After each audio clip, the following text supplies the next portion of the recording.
Episode 1 The Human Mind. 3 Thoughts On exists because I see an opportunity for all of us to be better informed, for facts to rise above opinions, and for wisdom to be abundant. I believe it is possible for any of us to take raw data, filter it, analyze it, and then graduate it into information, knowledge, and wisdom. So it seemed appropriate to dedicate the first few episodes to topics that are central to the creation, consumption, and processing of data and information.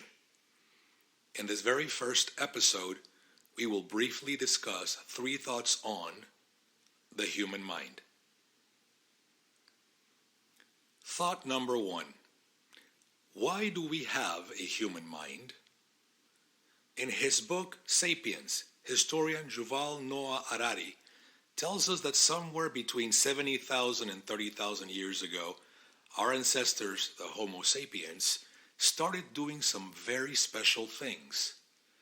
They built boats, oil lamps, bows and arrows, and needles to sew warm clothing. Some researchers believe that these unprecedented accomplishments were the product of a revolution in sapiens' cognitive abilities. Although there are a few theories for how and why this revolution took place, one of the most accepted ones is that a mutation in at least one gene, the FOXP2 gene, led to, among other things, the development of language in Homo sapiens. This is not to say that we are the only species with language. We know that many other mammals communicate through language.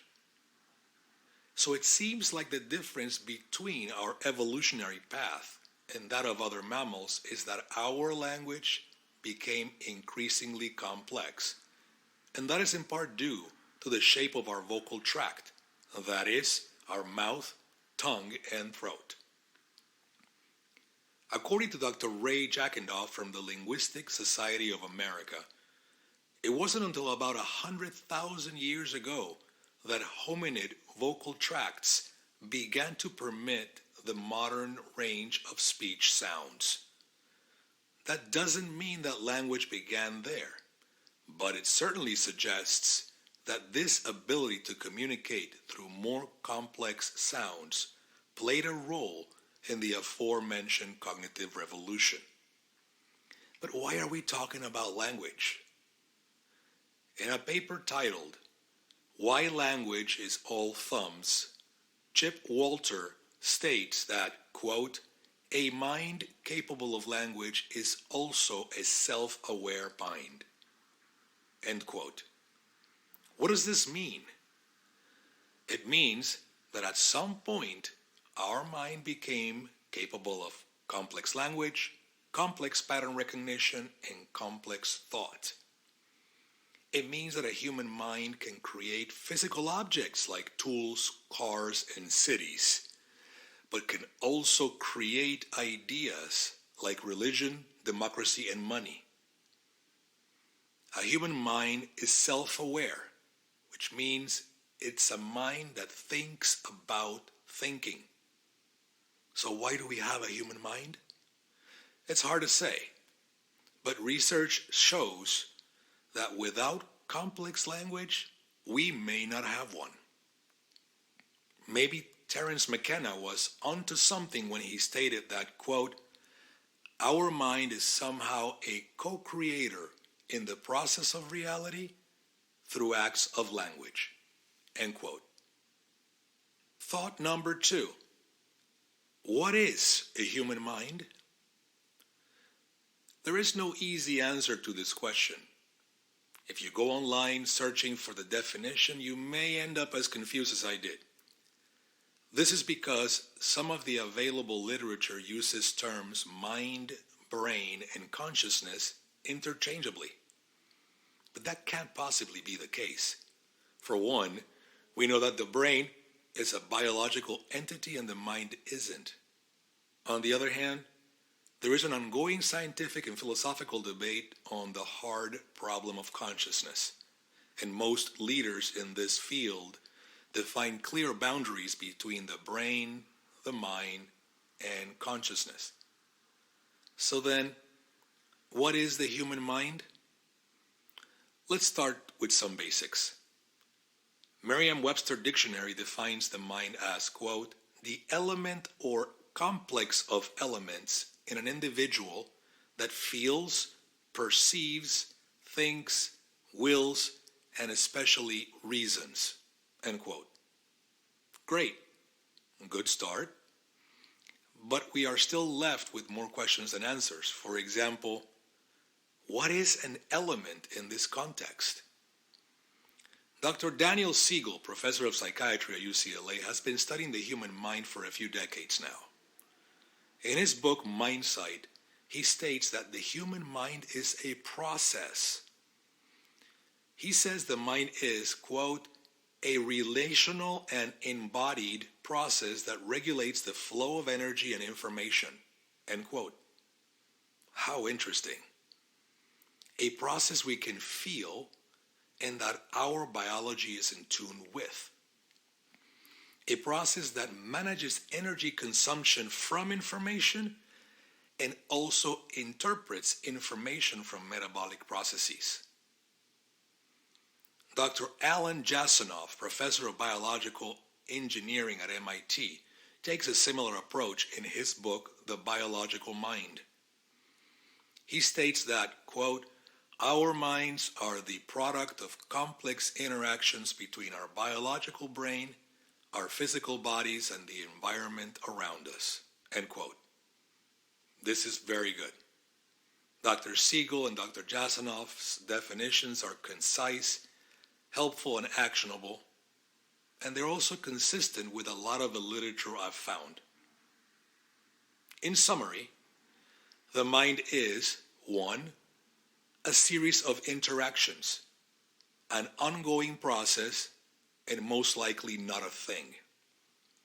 2, this process doesn't take place in our brains alone, but instead continuously through our entire biology. 3, this process is observable and, most importantly, changeable. These are not the only definitions of the human mind, but they are definitions that leave me with something I can work with in my day-to-day life. Thought number 3. How does the human mind work? In order to attempt to understand how the human mind works, it may make sense to first try to understand where its boundaries may be. In their revolutionary 1998 paper, Andy Clark and David Chalmers ask this very question. Quote, where does the mind end and the rest of the world begin? End quote. At first glance, this may seem like a simple question, but it is far from it. In the article, Do We Have Minds of Our Own?, Megan O'Geiblin tells us that in order to do science, thinkers like Descartes and Galileo had to dismiss the mind. They concluded that things like intention, agency, purpose, love, and meaning must be secondary qualities, inexplicable within the framework of materialism. And so the Western world was divided in two, mind and matter. This dualistic approach was essential in the development of many of the technological advancements we enjoy today, as it works well for understanding the material world. But it does not address the immaterial world. In fact, this approach created a radical disconnect between what many consider essential to being human and what can be measured.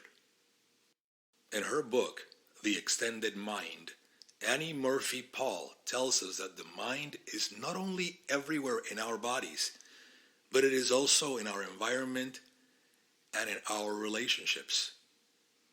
A study by Solomon Siang of Princeton University showed how a slight difference in temperature can dramatically influence incidences of violence and aggression. It turns out that we may be good at noticing large temperature changes, but we're not when it comes to subtle temperature changes. Well, We think we don't notice, but our subconscious does. Xiang cited studies with police officers and firearms. He found that room temperature changes during police exercises influenced how much they fired their guns. Today, we are influenced by much more than temperature. Our mind has become increasingly entangled with technology, and it is directly impacted by the myriad of data captured by our senses. In the 1970s, Horace Barlow found out that a single photon hitting the retina can trigger 3 neural actions. According to Dr. Jassanoff, this means that at any given moment, 40% of our neocortex is dedicated to processing information from our senses. A large portion of this data is processed subconsciously, where patterns are noticed, and our body alerts us of such patterns through sensations generated in our organs, bones, and muscles. Does this sound familiar? Have you ever heard of the gut feeling? A 2020 publication of the Harvard Review of Psychiatry tells us that, quote, the gut contains the largest number of neurons in the body after the brain. In recent years, it has become clear that the gut microbiome is in communication with the brain through the gut-brain axis, end quote. The paper further concludes that generally, people with depression have a less diverse gut microbiome, with higher levels of bacteria associated with inflammation and decreased levels of bacteria associated with anti-inflammation. In other words, disruptions to the gut microbiome can trigger reactions in the body that may affect psychological, behavioral, and neurological health. I guess the old saying, you are what you eat, goes far beyond what you can see in the mirror. What you eat impacts what you think and how you think.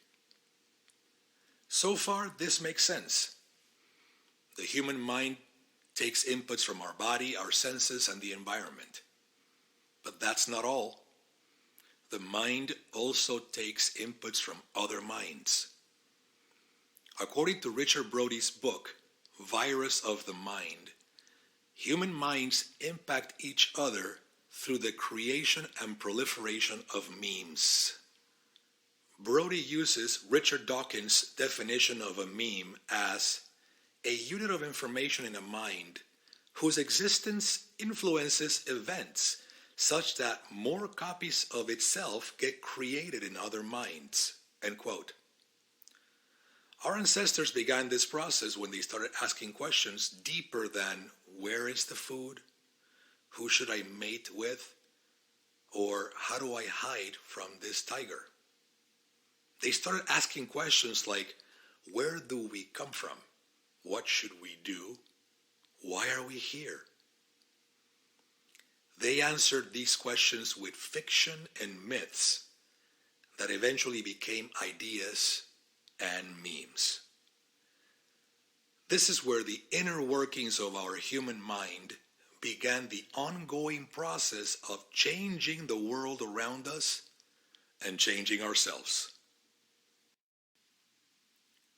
Final thoughts. I want to finish this episode with a caveat.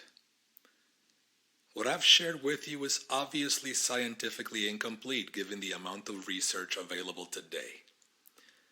But it is also incomplete in a very different way. It's incomplete linguistically and culturally.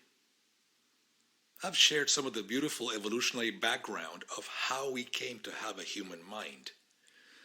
But our ancestors did not proliferate the earth in one language nor one culture.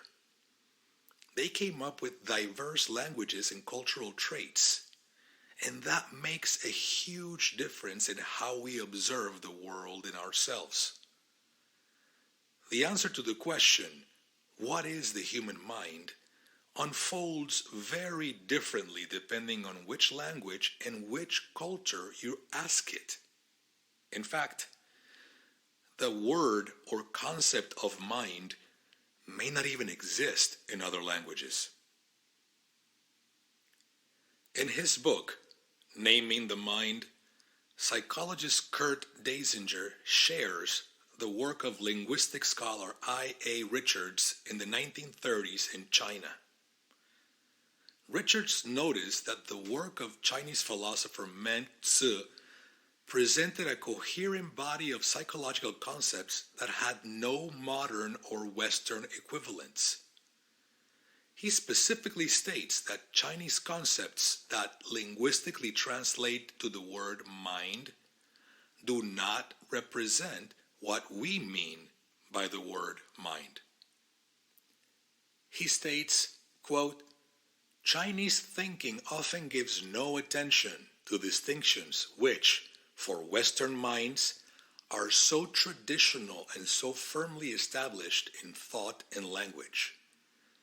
We forget that these distinctions have been made and maintained as part of one tradition of thinking, and that another tradition of thinking might neither find use for them nor be able to admit them.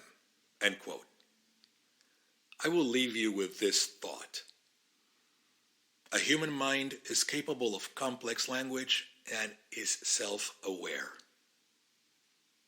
The level of self-awareness you enjoy is a function of, number one, the richness of the vocabulary in the language or languages you choose to speak. Number two, the richness of the environment you choose to live in. And number three, the richness of the relationships you choose to have with others and with yourself. I hope this basic breakdown of the human mind was useful to you. If it was, please share it. Constructive comments and suggestions are always welcome. Please know that this was not meant to be and could not possibly be exhaustive. It's just a starting point to start productive discourse and conversation. Let's learn and grow